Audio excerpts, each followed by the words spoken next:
Healthy, you look good. Oh, thank you. I appreciate it. Turns out running away from my children for 4 months straight will do that to you. I literally took up running just to get away from my three children. Just going outside just for some mind space? Well, it's LA, man. You can't get outside unless you're actively exercising or they come and arrest you. Oh, I could have looted a Foot Locker. Right. Then that would have been okay. Do you run with a mask on? No. Does anybody yell at you? No. No? Where do you go to a track? Like, what do you do? No, I literally just run around on the streets, hoping that one day I will be hunted down by the rioters, so I don't have to go deal with my children screaming at me. But yeah, that's the goal. Did you try to get healthier when COVID hit? Like, were you worried? And yes, and you actually take comfort in the fact that your eyesight is starting to dwindle.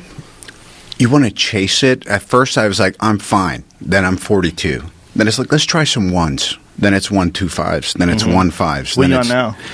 I stopped because I have so many fucking glasses. Some of them are 1s, some of them are 2.5s. It's like you know what I mean? Yeah, I do know what you mean.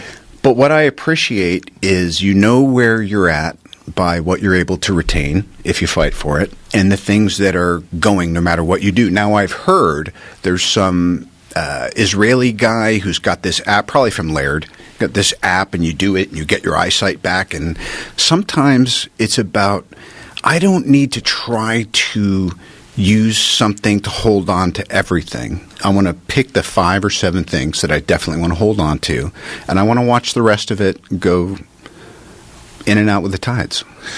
I agree with that in some ways, but if there was a real thing where you could get your eyesight back, I would definitely be on that. What caused the slide or the expansion of the slide? Because I agree with you that it was very isolated. Skid Row was very isolated. Downtown LA was very. I remember one time we were filming in downtown LA and we were on a gurney, or I guess that's what you call one of those things called where it lifts up.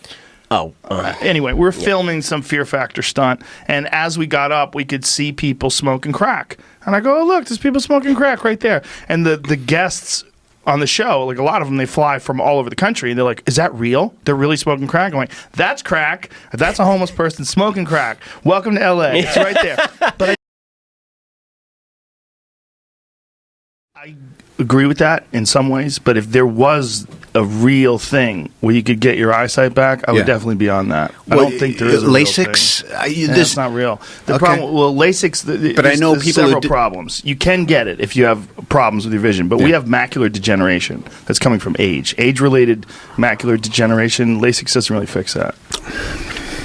But I know people who were wearing glasses and then got LASIX and they don't wear glasses anymore. That's a fact. But also, we never wore glasses. They get one eye too close up and one eye for distance. It's even more fun. Half the eye exams I've gotten wind up fucking me 2 weeks later. Like, these don't work. Yeah. What about the loss of a sense that you're accustomed to being fine annoys you? Porta potties. Every underpass shall have a porta potty, thanks to Mayor Eric Garcetti. You pay attention to politics far more than I do. And law enforcement and all that. What happened? How did it get to this? Well, on this particular problem, this actually started with a bunch of lawsuits. So the LAPD used to have the authority to move people's shit if it was on the sidewalk. Or if people had a bunch of stuff that was on the sidewalk and they're just camping out there, the LAPD could come, they could take their stuff away, and they could rouse them, or they could arrest them for trespass or for loitering. And then the ACLU actually sued, and they said that this is a violation of people's personal property. Oh, and the courts, you do such good work sometimes. and the courts ruled that you actually are not allowed to move people's stuff, that's actually personal property, even though it's in a public area. And then they got a ruling from a court that you're allowed to live in your car, because for a while you weren't allowed to live in your car, and then it was you're allowed to live in your car. So now you're basically allowed to leave your stuff on the sidewalk, and the police are not allowed to move it, and you're allowed to live in your car. And then there was this sort of equity movement that said, okay, well, they can do it in business districts, but why can't they do it in like more suburban areas? Why can't they just move into nicer areas? After all, if there's misery, it should be equally spread across the city. And that's kind of what you've seen. I mean, there have been so many breaking points over the last year in the city. And for me and my wife, I mean, we looked at the rioting, and they shut down the entire city at 6 p.m. It's a county of 12 million people. And they shut down the entire county so that douchebags could run around shattering windows, pretending that they were standing up for social justice. They shut down Beverly Hills at 1 p.m. They shut down Rodeo Drive at 1 p.m. so that people could run up and down Rodeo Drive talking about how capitalism sucks while tweeting from their iPhone. While stealing Nikes. The loss of a sense that you're accustomed to being fine annoys you. What about it? Yeah. I like being able to see things. Read labels in particular. Like, how many of these fuckers am I supposed to take? You know, and what's in here?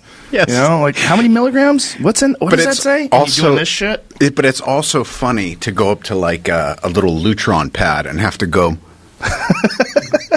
like that. To me, it's a gas. Really?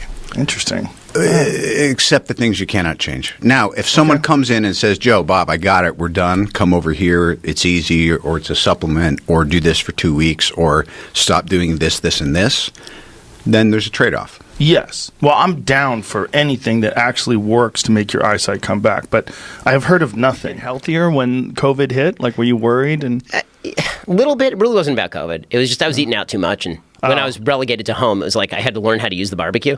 Which I'd never learned how to use a barbecue, actually. And then it turned out it was actually not that hard. So I don't know what I was doing for years. I got to give you some elk meat. Are you barbecuing right now? Yeah. You still doing it? Yeah. All right, I'll give you some elk sausages. It's very easy. We have to do kosher, right? So I have to. Oh, that's not kosher at all. Well, I'll have to go get the elk, and I'll have to actually kill it myself. And is that what you'd have to do? You'd have to get the elk, and then you'd have to slice its throat or something like that? Oh, yeah. It's good times.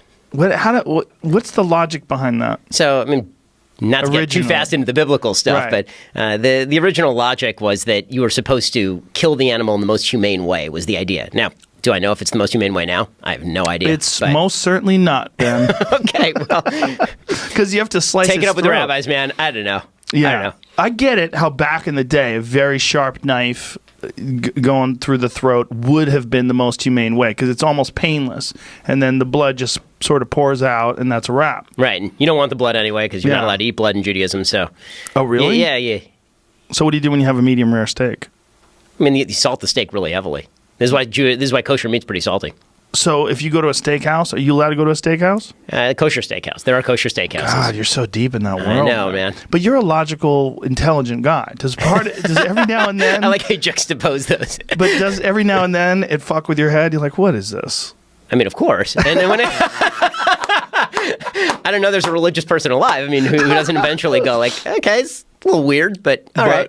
You got to embrace the system. But you feel like for tradition and for just the whole Jewish culture, it's worth doing. Yeah, exactly. I mean, you live the lifestyle, and I feel like it ain't that big a sacrifice to eat at particular restaurants. The restaurants are still good. They've still got good kosher restaurants. One thing that we're seeing that actually works to make your eyesight come back, but I have heard of nothing. Everybody that I've heard of, this might be our project then, because you care and I don't, so we have a nice balance. There's a guy named David Sinclair that I talked to. He's a professor at Harvard. Yeah. Is it MIT? Where the fuck is he? It's Harvard. They're doing some work with people that have serious eye diseases and serious injuries, and they're actually injecting some form of bacteria that has been encoded with some miracle cure for degeneration, and they can detach retinas, fix things, and incredible. Yeah, so they're working on some stuff. Yeah. So maybe in the future you won't have 2s and 1s and 1.5s and. Just a homeless person smoking crack. Welcome to LA. It's right there. But I didn't feel bad about it. I felt like, look, it's unfortunate, but this is not like indicative of all of LA. We're just in a shitty spot because it's really cheap to film here. Right. So here you go.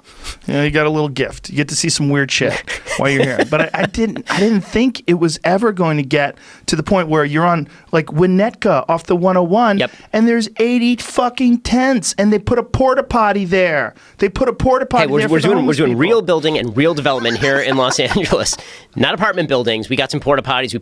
Every underpass shall have a porta potty, thanks to Mayor Eric Garcetti.